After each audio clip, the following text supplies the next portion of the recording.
Harmony Springs was a postcard of suburban bliss. Its lawns so perfect they seemed to flirt with the trimmed azaleas, and wind chimes those relentless, tinkling badges of tranquility hung on every porch like a town ordinance. My new home on Laurel Lane, a cozy two-story colonial with sage-green shutters and a sprawling maple shading the yard, was a world away from the city's grit where I'd honed my badge as a beat cop, detective, and captain. As Chief Marcus Reed, newly appointed to this serene enclave, I thought I'd traded chaos for a gentle glide toward retirement, overseeing a place where the biggest crime was mixing recyclables. But next door lived the venom in this Eden, Evelyn Marwood. That Saturday morning glowed with storybook charm, sun blazing in a cloudless sky, birds trilling from my maple, the air crisp with summer's promise. Off duty, I was Marcus Reed, civilian, in a faded gray tee, cargo shorts, and flip-flops slapping lazily on my driveway.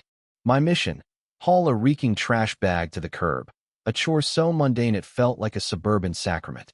Humming off-key, I lugged the bag, pondering whether to tame the wild rosemary by my fence or sink into my new recliner with a Revolutionary War book. Blissfully ignorant, I didn't sense the storm brewing beyond my gardenias. At the curb, setting the bag by Harmony Springs' pristine bin, a screech shattered the peace like a startled hawk crossed with a dying car horn. "You? Stop! What are you doing?" I turned, eyebrow cocked. There stood Evelyn Marwood, a vision in neon coral. My neighbor, glimpsed only while savaging her petunias, was late 60s, her blonde hair sprayed into an armored dome. Oversized sunglasses dwarfed her pinched face, etched with disapproval. Her coral blazer and pants screamed, "I rule this street." An iPhone gleamed in one hand like a scepter, the other pointed at me, finger quivering with accusation. My face shifted from puzzled to annoyed. "Excuse me," I said, forcing a neighborly grin that felt like smiling through a root canal. "Just taking out the trash. Saturday, right?" I patted the bag, vouching for its innocence. "Don't get clever with me," she snapped, voice loud enough to spook squirrels.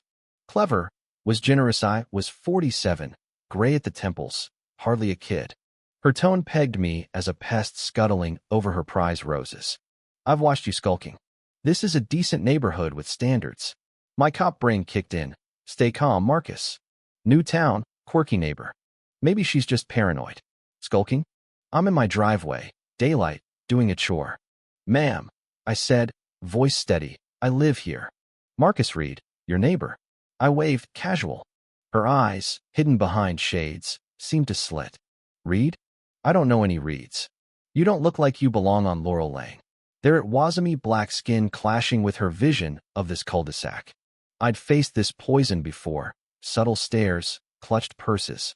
Evelyn's was a sledgehammer. "I do," I said, cooling. "Number 14, the house with the wonky mailbox I'll fix later." She puffed up like a furious peacock. "Don't sass me. I saw you eyeing my yard. What's in that bag? Hazardous waste? Or worse?" I blinked. "Coffee grounds, banana peels, a failed lasagna." "Ma'am, it's trash, cardboard, scraps. Nothing sinister." Amusement crept in. This was absurd. "I don't believe you," she shrieked, scattering birds. "You're trespassing, casing my house. I know your type." Type. My gut twisted. The black guy daring to exist near her petunias. "Ma'am," I said, patience fraying. "I'm on my property, tired of your accusations." "Accusations?" she howled. "I'm calling the police. We'll see about your kind loitering, threatening honest folks." She stabbed her phone, nails clicking. I grinned, leaning on the bin. "Please, call them. They'll love this." The irony was rich. Me, Harmony Springs police chief, about to be ratted out for trash duty. Evelyn, clueless, pressed the phone to her ear, voice a fake sob. 911. "I need help now.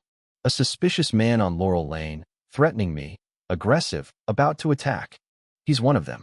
She hissed. "He's black, menacing, with a bag, dangerous. Hurry." Her smug glare screamed victory. I crossed my arms, neutral, waiting. My officers were coming to nab me for existing.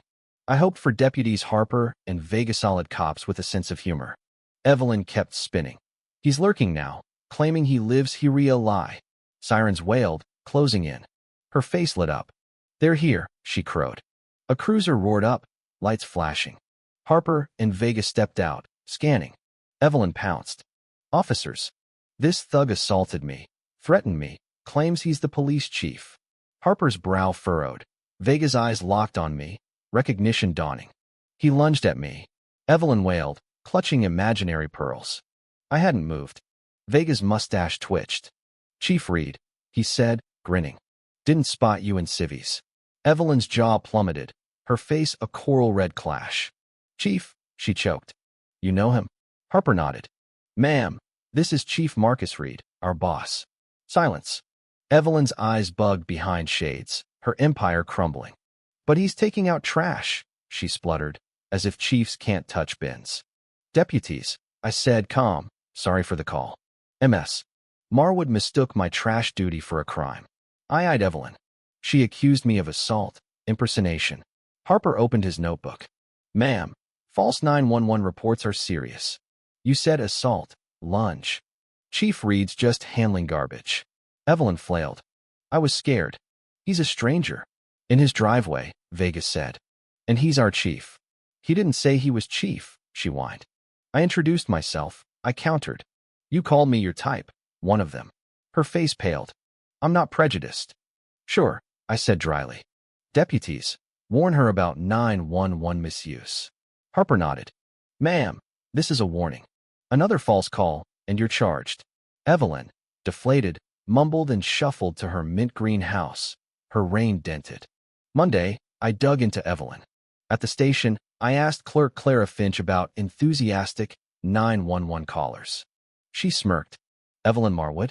32 calls and 6 years noise, suspicious cars, even geese loitering on her lawn.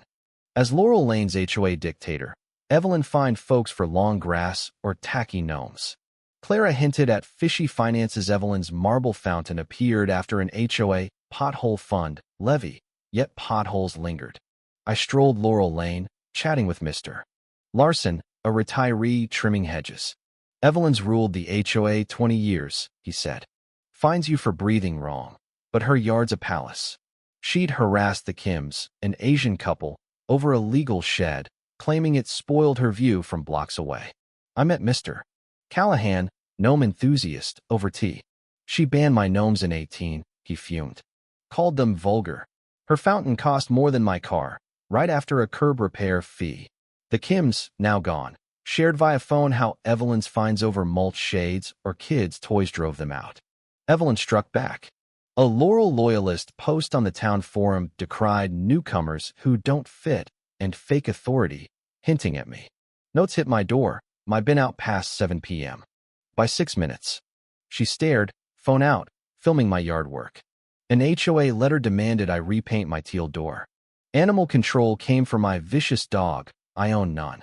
At the HOA meeting, Evelyn, in teal, targeted me. Some residents' backgrounds raised concerns. We need stricter screening. I stood. MS. Marwood, clarify these concerns. My record's clean, vetted by the city. Report issues to my office, not here. Applause erupted. Evelyn paled, her gavel limp. She'd miscalculated. Detective Laura Gomez probed Evelyn's past maiden name, Clara Vance. A 5-year gap in her 20s, post-Oakville, New York, pre-marriage to Leonard Marwood, emerged.